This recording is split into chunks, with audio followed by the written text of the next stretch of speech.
What's up, assholes? I'm back after a couple weeks of not doing anything because we all know I get all pissy when I lose.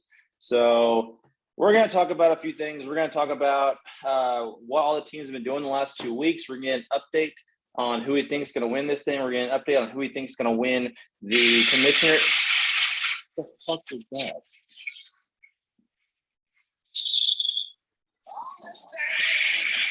What's up, guys? Ah! Gage is crashing the party tonight. What's up? That's right. Shane had to play my intro music there for a little bit. We do have a surprise guest today. Speaking of who's trending up, yes, Gage went 21-1 over the last 2 weeks. Love to see it. Averaging 145.29 points per game during that span. Our current points leader and record leader. What's up, Erogenous Zone? Not too much. Happy to finally crash the party on one of your videos. I've been meaning to do this all year and just haven't had a good chance to. It sucks having kids that take up all your free time. They really, really do, man. Our sports just ended and we're still doing shit with them. Yeah, I'm not even to the point where Eleanor's playing sports yet, and she's already exhausting. Yeah. Good luck, bro. And then you throw a second one in the mix. It sounds like a terrible idea. It's absolutely a terrible idea. All right. Well, let's get into it. So this season's been real streaky. Like Jono started off real hot in the beginning, and then he's kind of cooled down. And so other teams have gone up. There's a reason that Jono cooled down. What's that? Derrick Henry. Yeah, that's a real big reason. Yeah, that dude was carrying his team. That team looked scary at first with Derrick Henry and Pat Mahomes, but then Derrick Henry went down, and then Pat Mahomes just ain't Pat Mahomes this year. So that team's not too scary anymore. Yeah, he's really not. And Donald's really kind of gone on a path on the downslope. And I even talked about that in my last video. He's just scored so many points and had so many wins in the beginning of the season. He's still up there in number 2, right behind you.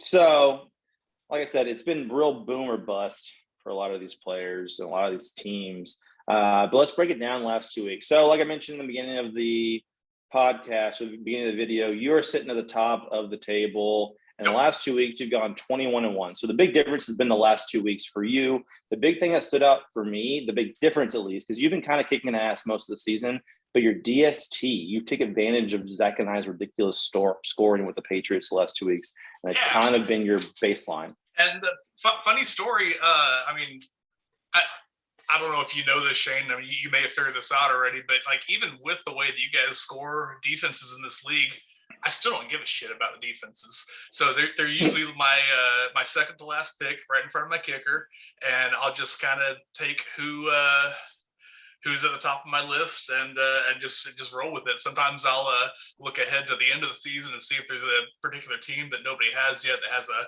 weak playoff schedule that has a lot of times I'll take the Colts. I'll end up with the Colts because they have games against Houston and Jacksonville at the end of the season. Those teams that falls. But this year, funny enough, I completely forgot to even do a single bit of research on defenses and kickers before the draft. And so like literally as we're getting close to the end of the draft where I need to start, at least thinking about taking a defense, I just pull up, I get on my phone and Google there in your living room at the draft, fantasy defenses for 2021 season. And I come up with something that has just like a top 5 list or whatever. And it's like, Pittsburgh and Tampa Bay and all the teams that you'd expect to be on the list. And like I start going down the list, the first one that I come to that nobody had taken yet was New England. I was like, okay, cool. I guess I got the Patriots this year. So. And they've definitely been kicking some ass. I mean, especially when they're scoring defensive touchdowns. It's just it creates such a floor for your team when your defense does well. And you're going to score in the top half of the league. Yes, especially when they outscore everybody's running backs on Thursday night, putting out to a nice lead. I mean, outside of Jonathan Taylor and Eckler this week, I think New England's defense beat everyone else.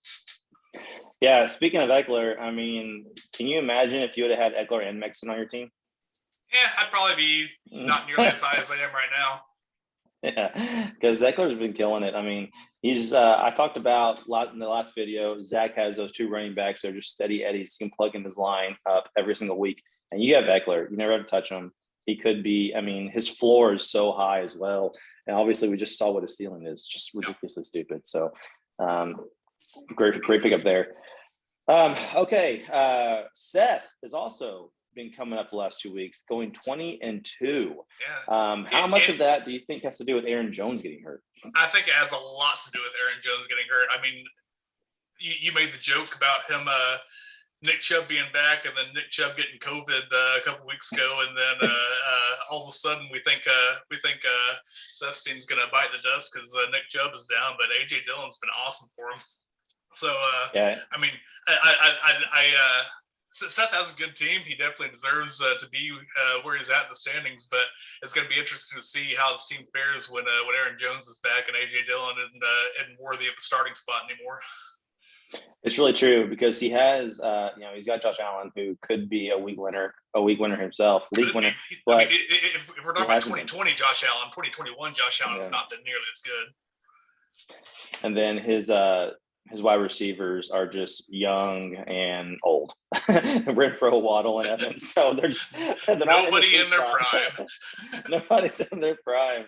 And then he's got Antonio Gibson even as a third running back.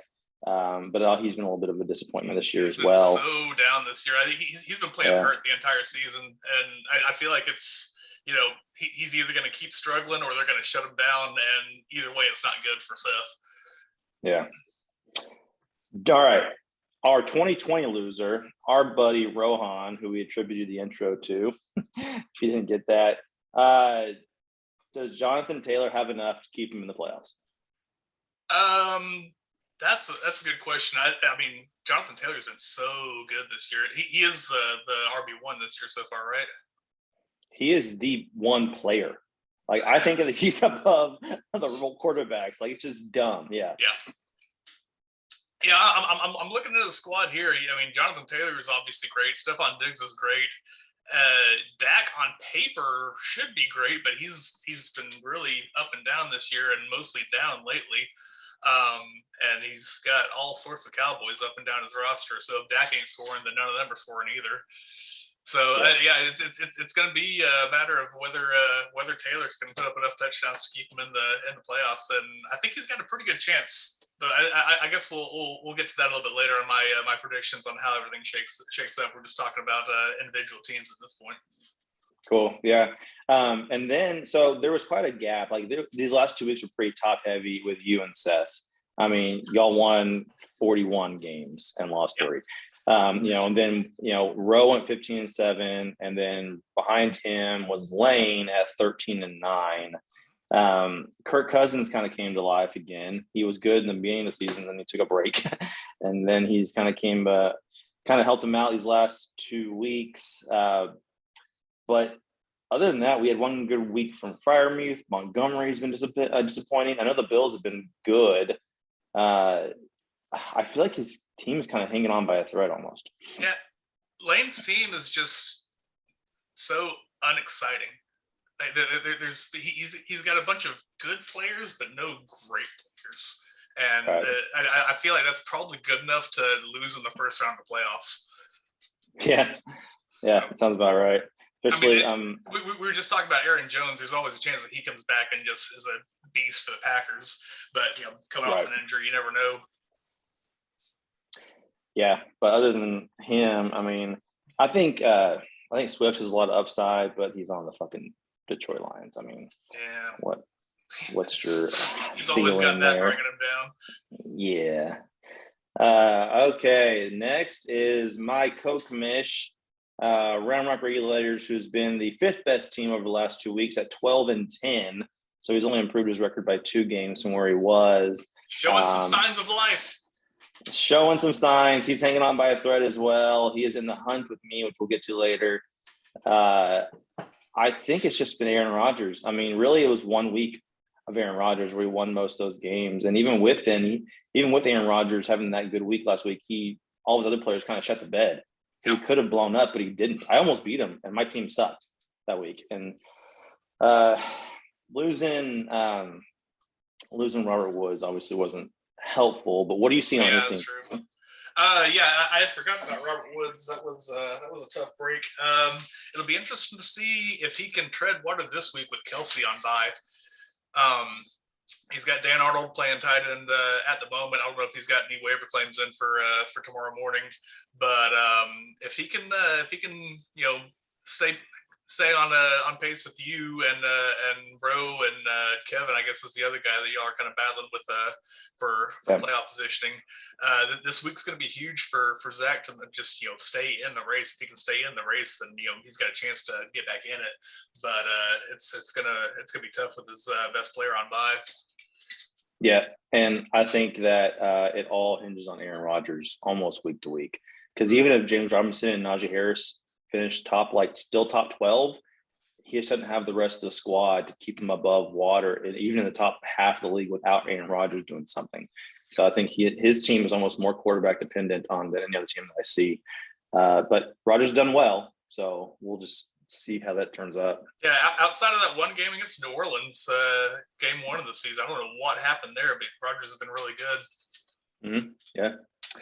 And next up is Vic, Bruce Leroy, who actually there are 2 teams that went 10-12 over the last 2 weeks, but Vic scored the most points. And so I'm putting him higher up in the rankings. His guy is Justin Jefferson, who has came back to life. He's showing his 2020 form. The dude's a beast. Yeah, he is. I honestly have not watched any Vikings football all season, but just going by the stats, he's obviously putting up numbers. So I don't really have any more analysis than that about how he's actually doing, because I haven't watched him play really at all. But besides that, he's obviously scoring points. Yeah, it was really last week. Last week they were like comparing him to Randy Moss and stuff, and which I wouldn't go that far quite yet. But if you look the way he plays, I see where they're doing comparison. The good thing Vic has, even though he's had a losing record over the last 2 weeks, he has McCaffrey. He has Brady. So he could win a week any given week. Oh, yeah, for sure. Vic's definitely got a talented squad here. And he's currently in 3rd place in the standings, but I think it's only a matter of time before he's in 2nd place. Yep. And then John O, we talked a little bit about him earlier. He's still in 2nd place. He's only 3 games above Vic, but his team is going in the wrong direction. Pat Mahomes and Zach Ertz are on bye this week. He has Trevor Lawrence, who's been extremely underwhelming. Maybe, like you said, maybe has someone pick someone up. But how many different people have had Trevor Lawrence on their active roster this year? He seems like he's been just like passed around. It started off with you and I immediately. Yeah, exactly. I drafted him and traded him to you before the first game. So yeah, I don't know, man. But it seems like all of his players are going on the downhill. Fournette didn't look too exciting. Yeah, I mean, Gronk looked decent last night. That's his backup tight end there, so he's got a solid replacement for Ertz if he can stay healthy. But Gronk looked good last night, so hopefully he's good to go for the rest of the year. But yeah, kind of the same thing with that I said about Zach with the Chiefs on bye. Like, Jono really needs to have a solid week without Mahomes. I don't know if he's got a waiver claim for somebody besides Trevor Lawrence, or if he's just rolling with T-Law. But if he can have a decent week and stay above Vic, stay in 2nd place, then that'll go a long way to keep him in the top 6. Yeah, I think he's gonna need it. And then I think Mike Williams is going to be a big player for him too. Can he get back to where he was in the middle of the beginning of the season, or is he going to continue to taper off? And that could all those touchdowns belong to Eckler, man. They're all Ecklers. All right. Next is Kevin Droopy Cock. He went 9-13 over the last 2 weeks, but he's slowly he passed me. And he's slowly kind of just creeping and just hanging around, like fucking annoyingly hanging around. If I remember correctly, Kevin had like he went 0-11 the first week, is that right? And then he had a pretty bad second week too, and he was looking just off to a terrible start. And ever since then, he's made a really nice recovery. He's sitting in the 6th spot right now, so good for him on coming all the way back and getting in the top 6 this late in the season. Yeah, he survived the Kittle injury, which was huge. And now he has Kittle back. DK Metcalf had the one play 2 weeks ago, I think. I'm pretty worried about that offense, though. They just look awful. The Seahawks have looked really bad the past few weeks. Like, I've had Tyler Lockett on my bench for most of the season. Yep, it's just hard. And he's had some hard decisions to make, too. Like Myles Gaskin, he'll kill you or he'll win your week for you any given week. Yeah. He's so up and down. Which quarterback do you play at this point? Do you play Joe Burrow? Do you play Ryan Tannehill? Julio Jones is gone. Tannehill looked so bad against Houston last week. Awful. So bad. Awful. And they're playing the Patriots this week, so you know he's going to throw like 4 more interceptions and pick 6. So.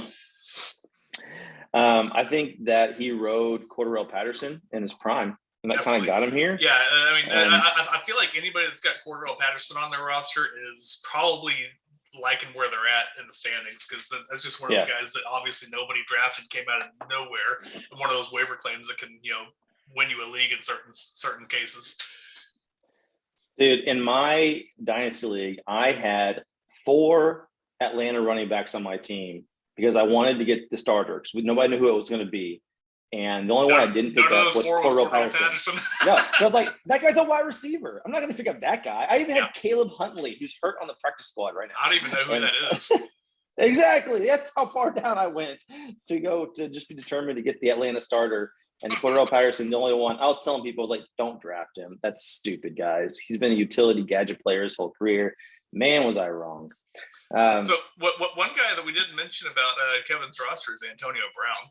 So I don't know what his injury outlook is, but that's another guy that can kind of be an X factor down the stretch if he gets healthy and can get back into his starting lineup. Yeah, he really could.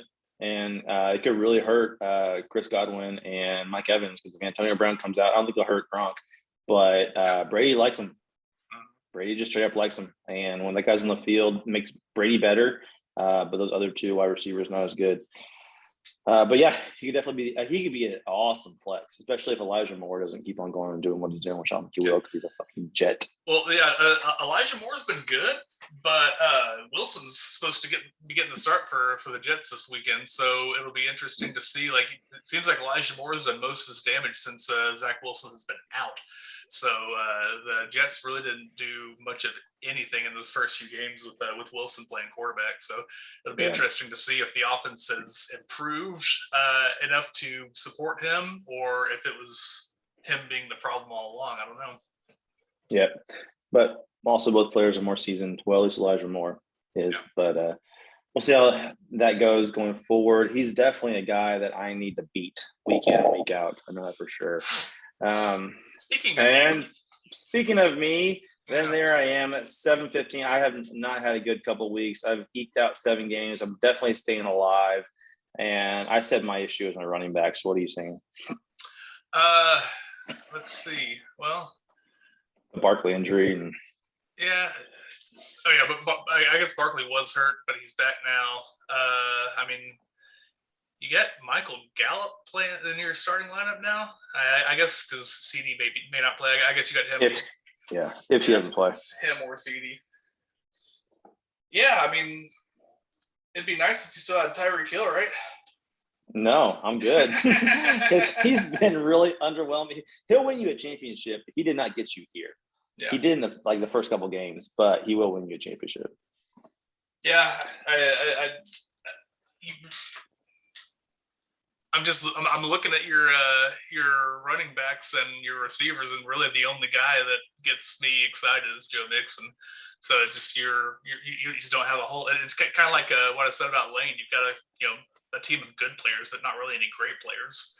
So Mixon's really been the guy carrying you all season.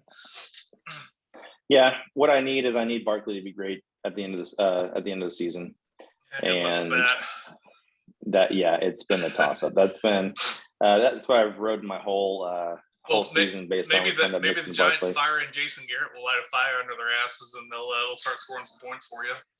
Yeah. We will see, and then hopefully between Gallup and Lamb, I can get wide receiver 1 or 2 compared with McLaurin.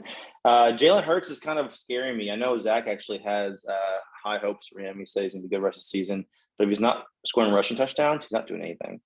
So he had a good week last week, but I don't know. He's had a great season to finish the year, though. Yeah, a great schedule. He's been really solid, and again, he hadn't been great. He hadn't been like a top tier quarterback by any means, but he's been a solid quarterback, and easily in like the top 10, I would say, for fantasy points. Yeah, which in this league may not get me into the playoffs. It may not. And then my favorite brother-in-law in the whole league, Corey, in the whole league. also finished 7-15, but I did have more points than him throughout the last 2 weeks.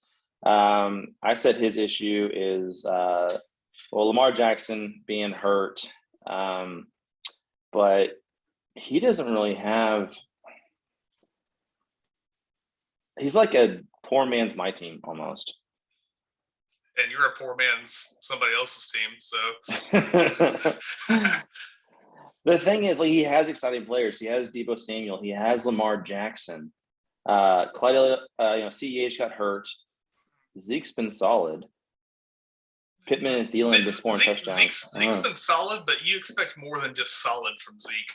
I mean, that's true. I'm pretty sure, been. Yeah, Corey took him like 3rd or 4th overall in the draft. Like that, he's not getting that kind of value from Zeke this year. No, he's definitely not. He's not out of it yet, but I don't know. His team had a lot of promise. I mean, obviously Robinson hurt him, but he has Mooney. You just got to start him, which he didn't do. With Andy Dalton playing quarterback, I don't know. Yeah. We'll see. Justin Fields is probably not playing this weekend. Yeah. Then we have my buddy Chris, the critical Jamar Chase theory. He went 6-16. But the last 2 weeks is not really fair because he had a lot of health and bye issues. He did set his lineup, but he still has not made a waiver wire transaction. So, are we sure that he's even like paying attention or anything? I feel like he's just kind of breezing through this and not giving a shit. I don't know. He's definitely not out of it yet. He's definitely doing it. I don't know why he's not doing waiver claims, but I've seen him do ad drops. He's just saving them all for the playoffs. For the playoffs when he's not going to be able to do waiver claims anymore because he's getting in the losers bracket. Yeah, exactly.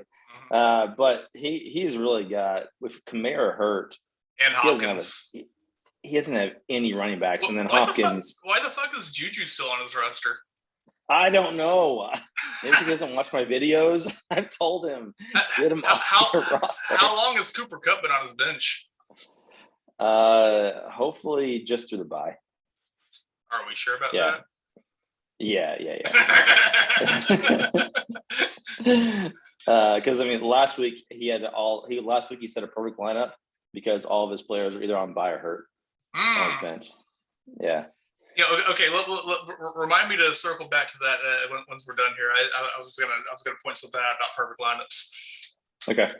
And then we have Raider Rick, who has been 2-20 over the last 2 weeks. Who is still technically in the playoff hunt. He is still alive. Not for long. But not for long. I mean, he's got 2 good players. I mean, he got screwed over by Russell Wilson being bad. And then Chris Carson went on IR. Yeah, that's another guy that's out for the season that shouldn't still be on your roster. Yeah, he doesn't need to be on your roster.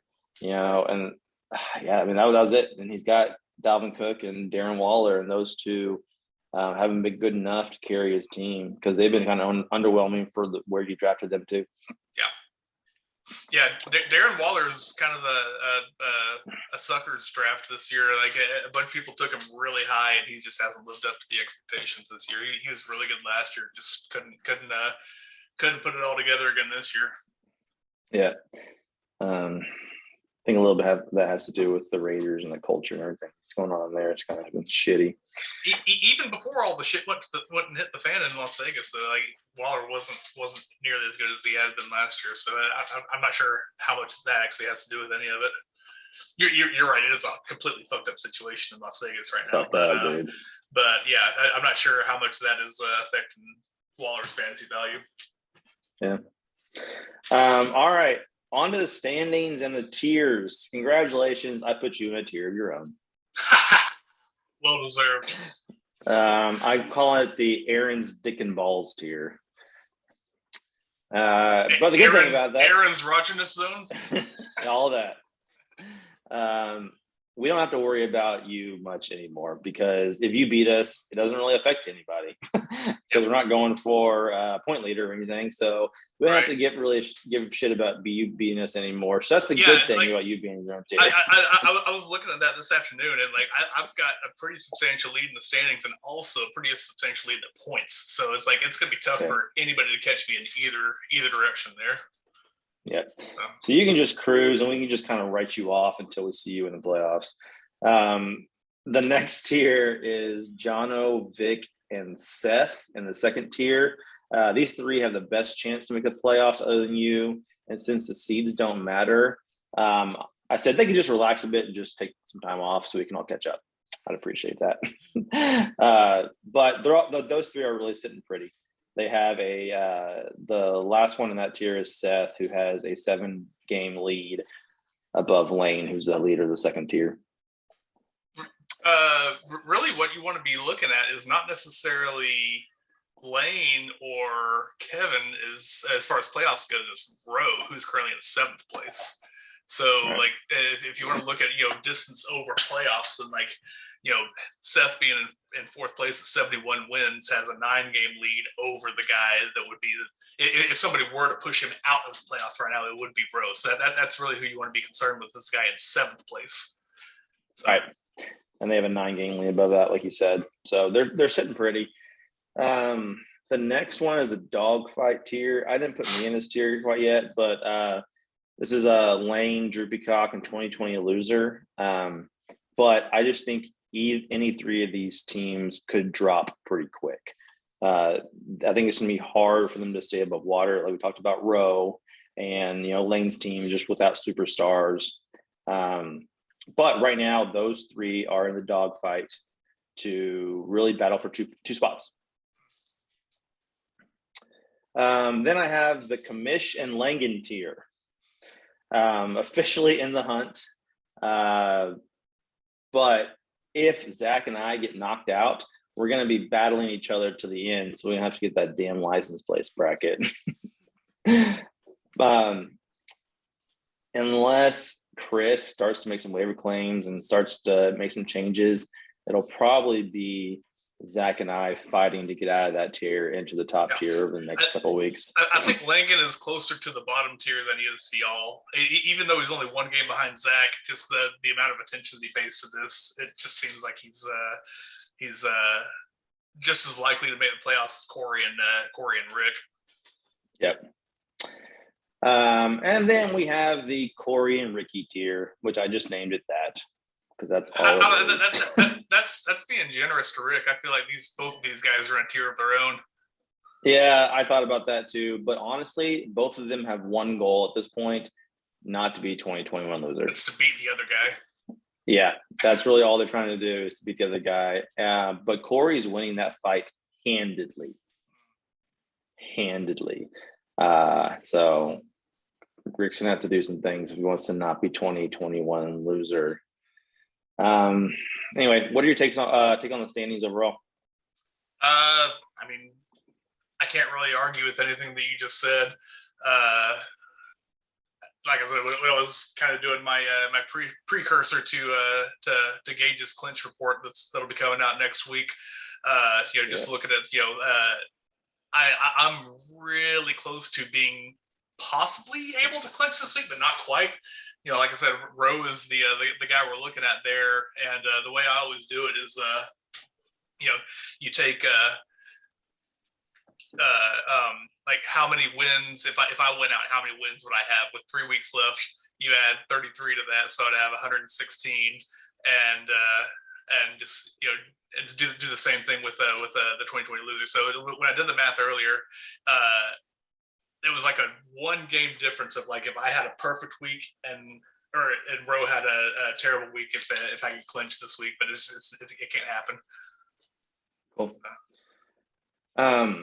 Okay, now other than you, obviously, who do you think has the best chance to win this year?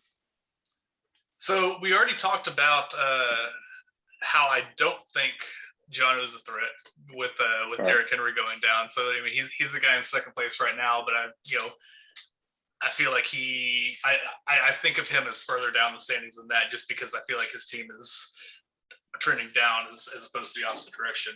I think Vic's team is very good. I honestly wouldn't be surprised if we had a repeat of last year's Super Bowl with me and Vic, but hopefully I get the better of him this time.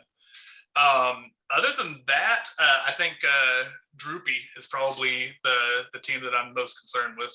If he's still struggling to get into the top six. He's in the top six right now, but it's really close. But if he gets into the playoffs, that would be a team that I would hope gets knocked out early, so I don't have to worry about him. Yeah, because if all of his players boom, which they could, he could be dangerous. We've seen. Yeah, exactly. All right. The big question, who's going to be wearing the license plate bracket next year? When you brought that up earlier, I just assumed that it was probably going to be Zach because he's been at the bottom of the standings all season. But I didn't realize that you guys have kind of, he's caught up with you a bit. He's only 4 games behind you, so it's tough to call at this point, man. I feel like neither one of y'all are doing great right now. Just looking at the past 2 weeks, Zach was 12-10, and you were 7-15, so he made up some ground on you there. I mean, if I had to put money on something, I would probably put it on Zach right now to beat you, but that's really just a hunch, just because his team is so top heavy with Aaron Rodgers. I think he has the potential to have a better last 3 weeks of the season and catch up with you at the end. But it's like I said, y'all are only 4.5 games apart, and really I'm wondering if that tie that you and I had earlier in the season is gonna be your saving grace there, but you're gonna win by half a game. How funny would that be if that tie was the difference? That would be awesome, because him and I can't tie. I mean, unless he ties. Well, unless he gets a tie, yeah. Yeah, which is just so unlikely. So that kind of takes the tie out of it. So one of us is going to beat the other one pretty much, which is awesome. Pretty much. There's not going to be a points tiebreaker or anything like that. It's going to be on record. Yeah. All right. So next question I have for you. So our trade has been the big talking point of the league all year. And I still had confidence in it, even when we were getting blown out when Tyreek Hill and Murray were putting up like 70 points a week in the very beginning of the season. How do you think it really turned out here standing in week 12? So, I mean, I feel like I would do that trade again 100 times out of 100. I think that, on paper, if you let somebody objectively look at that I got the better end of that trade 100%. That being said, in practice, it has turned out to be a lot closer than you would think. And I'm not even going to include Trevor Lawrence and Gio Bernard in this. It was really just no. Yeah, it was Tyreek and Kyler for Joe Mixon and Terry McLaurin. So obviously Terry McLaurin has been good but not great. Tyreek's been excellent when he's been on, but he's had a couple of stinkers in there. And the most consistent guy all season has been Joe Mixon. Kyler was great while he was healthy, but he's missed the last couple of weeks. He's on bye this week, and I'm hoping that he's healthy when they come off on bye, and I'll have him for the rest of the season because he's been awesome when he's been in there. But I've been doing just fine just streaming quarterbacks the past couple of weeks. 21-1 with Mac Jones and the Ginger Litany of Fury up there in Indianapolis, my 2 quarterbacks. So I haven't looked at like the actual points scored amongst the 4 players to see like who actually is winning that trade between us, like who has the most total points or whatever. I would assume it's you probably, because your guys have actually been healthy and mine haven't. But I feel like I was able to make that trade getting rid of Joe Mixon just mostly because I drafted such a good crop of running backs. Like, yeah, Kareem Hunt got hurt and he's been out the last 2 weeks, but that's another guy that I'm hoping to get back possibly this week. But what's his name? Michael Carter was a touchdown machine when Kareem Hunt was hurt, and Austin Eckler's obviously been amazing. I was so happy to get Austin Eckler in the first round, and that was why I was able to feel comfortable getting rid of Joe Mixon, because I was just so confident that Eckler was going to be awesome this year. But yeah, Carter was great after Hunt went down. Hunt was great while he was still in there. I got Mark Ingram. I can't even remember why I picked up Mark Ingram, but I picked him up while he was still with Houston before he got traded to New Orleans. And I was like, oh, hell yeah, I'm hanging on to this motherfucker. Yeah. But yeah, I mean, that's a lot of words to say that, yeah, it maybe wasn't as lopsided a trade as it seemed like at the beginning, mostly because Kyler's been hurt in this last 4 weeks. So. Yeah, and I know that Tyreek Hill, I have him in every other league that I have him in 2 other leagues other than this one. I did draft him in almost every league originally, but he's been kind of hurting me in some of the other leagues. But like I said before, he's what's going to win you a championship, though. Yeah, he's got so much upside. And a league like this where you play everybody every week, having those boom or bust guys is less of a burden, because when they do hit, you're going to win a week and go 11-0. And even when they don't hit, hopefully you can pull out a few wins and not be a total loss. It's not all or nothing like everything else. Right. Going 0-1 is a lot worse than going 4-7 per se. Right. Yeah, that's why I like our league, though. Yeah, I do too. This is my favorite structure for fantasy football. I like it a lot. Yeah, agreed. Well, what else? You got any questions for me? Yeah. If you like Joe Mixon so much, why didn't you just draft him? I was going to, and I should have, but I took Barkley instead. And that was really dumb. You had 2 chances to draft Joe Mixon. You didn't. I know. Well, I knew he was going to be there for me in the second round, and it just didn't happen. It was really dumb. Fucking Barkley. All right, man. Well, I appreciate you joining me here today. Went kind of long. Hopefully people stick it out with us. But it's always a lot of fun when I don't have to do these videos on my own. Guys, this has been Shane, aka Dark Knight Rises, and Gage, Aaron Rodgers' zone. Aaron Dickin Balls tier. Yeah. Number 1 in the standings and number 1 in your heart. All right, assholes. We'll see how the rest of it goes. Everyone have a good Thanksgiving, and we'll see what happens in week 12. Good luck, everybody. Later.